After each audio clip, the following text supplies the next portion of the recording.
kaum urban seringkali menuntut berbagai hal yang bersifat praktis, mudah, dan cepat. Tak terkecuali dalam hal makan. Mobilitas yang tinggi membuat sejumlah orang memilih untuk membungkus makanan dan dibawa untuk dikonsumsi saat rehat atau istirahat. Bahan yang umum digunakan untuk pembungkus makan adalah polystyrene foam atau styrofoam, kertas pembungkus hingga plastik. Dibanding kertas pembungkus dan plastik, styrofoam menjadi pilihan pembungkus karena praktis dan murah. Pakai strok? Iya, sering. Tapi kalau yang orangnya ini banget sih, dia minta pakai kertas nasi. Nggak mau pakai styrofoam. Soalnya ya gitu kurang sehat katanya. Yang ini aja pakai styrofoam biar gampang. Karena kadang ada yang suka tamu, kadang ada yang suka minta pakai box. Karena tergantung tamunya gitu. Ya, tapi kebanyakan kita pakai aja styrofoam yang gampang-gampang aja. Pakai styrofoam, tergantung ini pembelinya. Misalkan pakai kertas bungkus, ya aku pakai kertas bungkus. Tapi rata-rata umumnya pakai styrofoam, karena lebih praktis, terus lebih gampang gitu. Kalau pakai kertas bungkus kan kita tidak lipat-lipat. Pakai styrofoam, umumnya pakai styrofoam. Jadi kalau kena panas terutama dia akan aktif gitu kan racunnya. Tapi biasanya memang yang saya beli itu biasanya mereka lapisin sih, pakai plastik gitu atau mungkin daun pisang gitu. Masalahnya, masing-masing bahan pembungkus makanan ternyata memiliki dampak untuk kesehatan. Meski praktis dan murah, styrofoam sangat tidak ramah lingkungan. Selain itu, styrofoam juga mampu memicu kanker. Jadi styrofoam ya yang banyak dipergunakan oleh masyarakat, terutama untuk mewadahi makanan ya, sering dipakai untuk mewadahi makanan. Ini kan bahannya terbuat dari styren, monomer styren.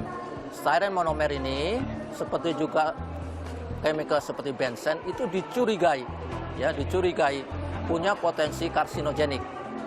Nah, monomer styren ini kemudian dibuat menjadi polystyrene. Nah, oleh karena itu biasanya dikontrol adalah monomer polystyrennya ini.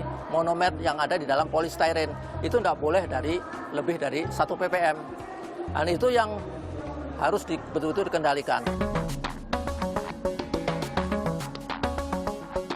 Styrofoam juga tidak dianjurkan digunakan ke dalam microwave karena bisa menimbulkan reaksi kimia berbahaya bagi kesehatan.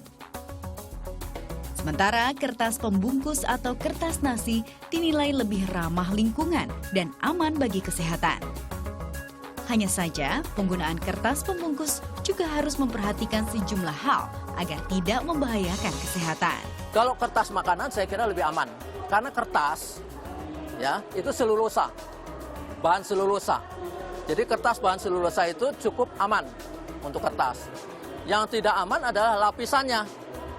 Plastiknya. Kenapa kalau dia kasih lapisan plastik? Supaya si kertasnya itu tidak cepat hancur.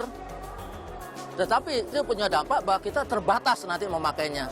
Karena keterbatasannya adanya lapisan plastik tersebut. Lapisan plastik itu menyebabkan kita tidak bisa memanaskan kertas dengan plastik tersebut.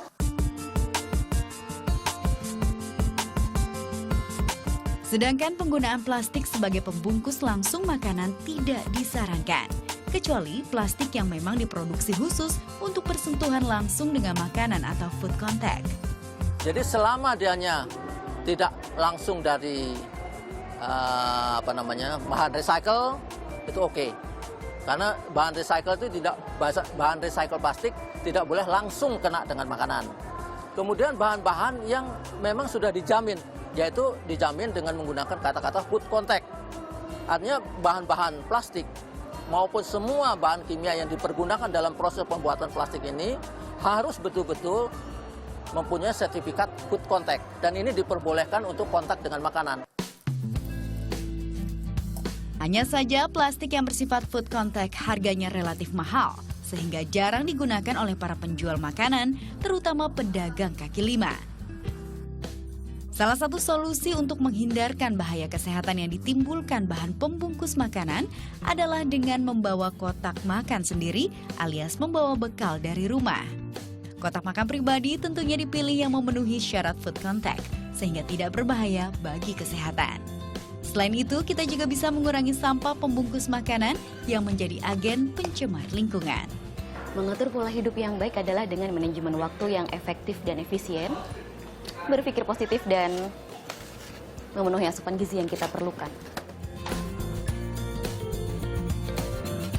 Wuri Febrian, Anggi Ramadan melaporkan untuk NET.